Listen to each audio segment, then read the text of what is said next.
For 21 years, I never gave a thought to what we were taking from the earth or doing to the earth in the making of our products.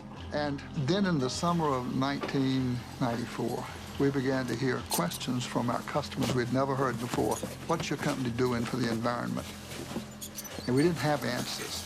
The real answer was not very much. And it really disturbed many of our people, not me so much as them.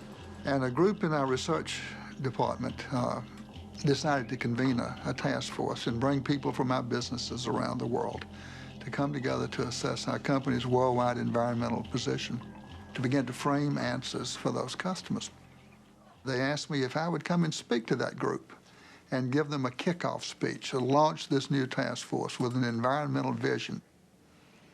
And I didn't have an environmental vision. I did not want to make that speech.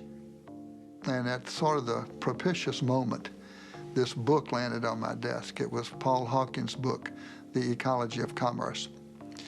And I began to read The Ecology of Commerce, really desperate for inspiration. And very quickly into that book, I found the phrase, the death of birth.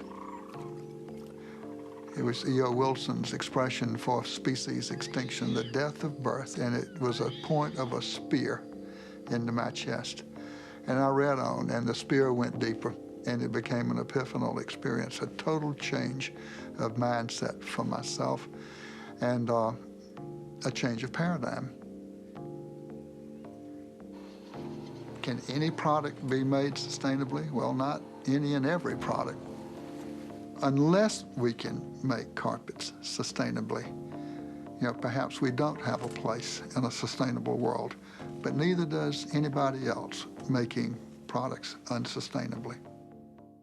Drawing the metaphor of the early attempts to fly. The man going off of a very high cliff in his airplane with the wings flapping, and the guy is flapping the wings, and the wind is in his face, and this poor fool thinks he's flying, but in fact he's in free fall, and he just doesn't know it yet because the ground is so far away.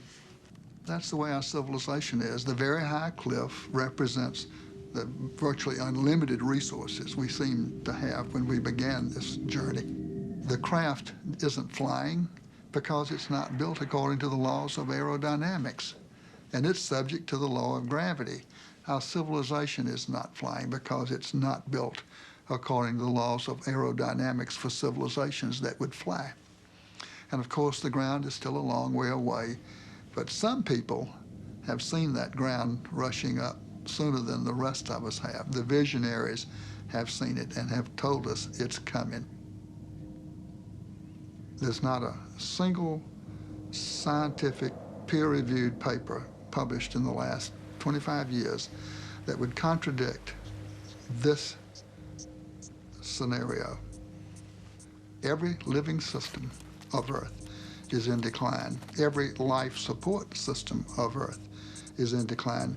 And these together constitute the biosphere that supports and nurtures all of life, and not just our life, but perhaps 30 million other species that share this planet with us.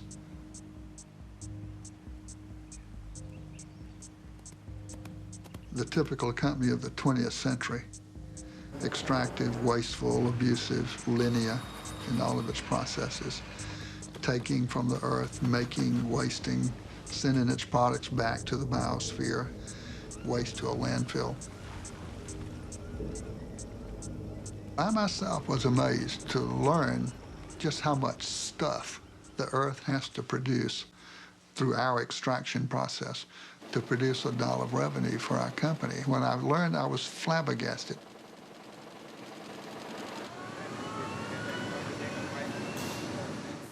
When I think of what could be, I visualize an organization of people committed to a purpose. And the purpose is doing no harm.